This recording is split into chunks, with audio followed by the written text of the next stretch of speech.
Alright guys, welcome to RC Mojo. This week we've got some bits for the Mauler to improve its hill climbing prowess, or at least hopefully.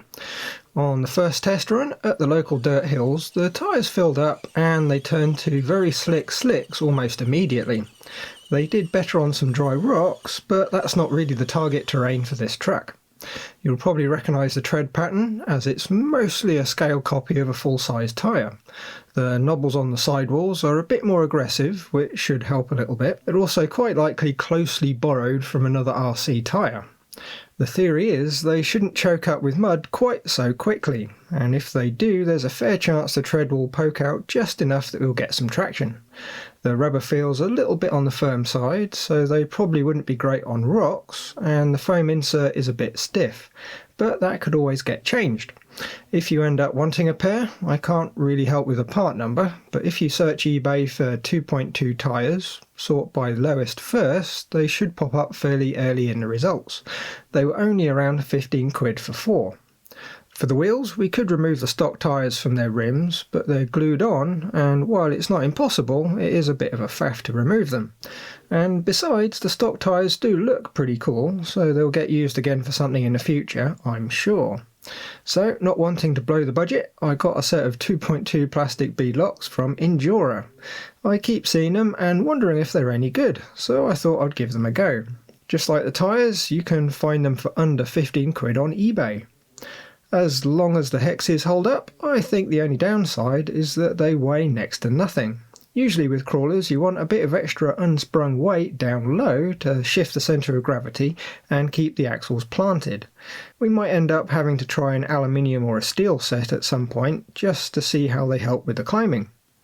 From the outside there really isn't anything to give away that they're beadlocks, which would suit some builds, as long as you still want the bright red flash of colour on the inside. A bit of a strange look, but I think I like it. Kind of subtle, but still with a bit of colour that's almost out of sight. The screws are of course Phillips head self-tappers. They're only going into plastic, so as long as you have a driver that's a good fit, they shouldn't be too much of an issue. Certainly just what you'd expect for the price. And if they had included hex screws, the chances are they wouldn't have been the best quality anyway. With the 2 screws fitted from the factory removed, we can pop the ring off, which is oddly hollow, but I suppose it saves a bit of material and it's still going to work okay. Now we've just got the ring that sits inside the tyre and of course the main part of the wheel, which in effect has the outside lock ring built in. Quite a nice design and ideal if you don't want the more common rock rings and screw heads on show. If you've ever put together a beadlock, there's nothing really all that new here of course, but we'll go through it and see how everything fits. First step then is to insert the ring into the tyre. We need to get it right in so the tyre beads are even all the way around. It needs a fair bit of force to get it in, but that's not unusual. It's easier with softer tyres, but these aren't too bad. Now we need to check the direction of the tyre. Now usually it's pretty obvious with chevron type treads, but these are a little bit more subtle. The treads are very nearly straight across, but there is a very slight angle to them, and on the leading edges there's a little hook. Once you've decided which way round they should go, pop the inner bit of the wheel in from the outside, being very careful the tyre bead is sat in the gap evenly all the way round. Now for the tricky bit. We need the inside of the tyre bead to fit in the gap made between the ring and the wheel. Trouble is, it's narrow enough that if we push it in, it'll just pop straight out again. I'll try and boost the black levels a bit in the video, so hopefully you can see a little bit better. It's not a big problem, it's just going to make it a bit more fiddly. We need to place the red ring on the wheel and start popping in the screws just a turn or so, just enough that they're not going to fall out, starting with 2 on opposite sides.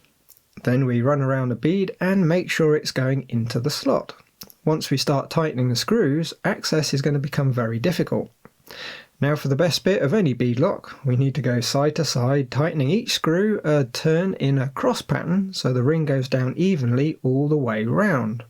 Because it's plastic, it's even more important than usual. If we go too far out of sync, the ring will bend, and if you go really too far, it's going to snap. Take your time with it, and every so often check that the ring's going down nice and flat and the bead is still in the slot. Keep at it, preferably with a good movie and a supply of tea, and before you know it you'll have a wheel ready to fit.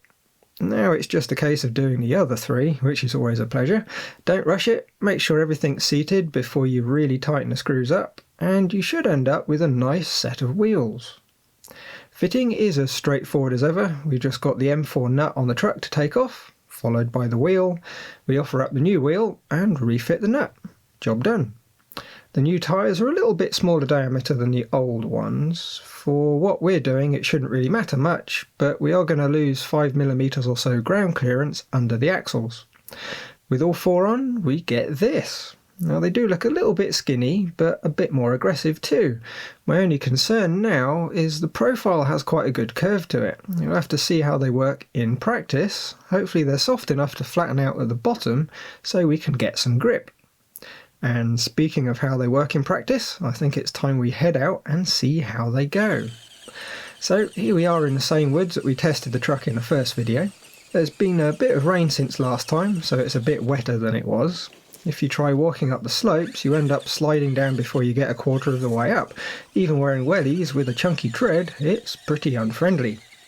I think on first impressions it's doing a little bit better than last time. There's definitely a bit more bite. After a couple of attempts, the tyres have started to clog up, but there's still some tread visible. With the stock tyres, they were almost completely sealed in mud by this point, so that's good. Later in the run, the clogging did get a lot worse, but there was always some tread visible. And I'd think the corners of the tread leading edges are still biting into the dirt. The truck managed to climb some slopes that it couldn't get a third of the way up last time. Now I wonder how much difference heavy wheels would really make. Either way, the budget upgrade has improved things quite a bit.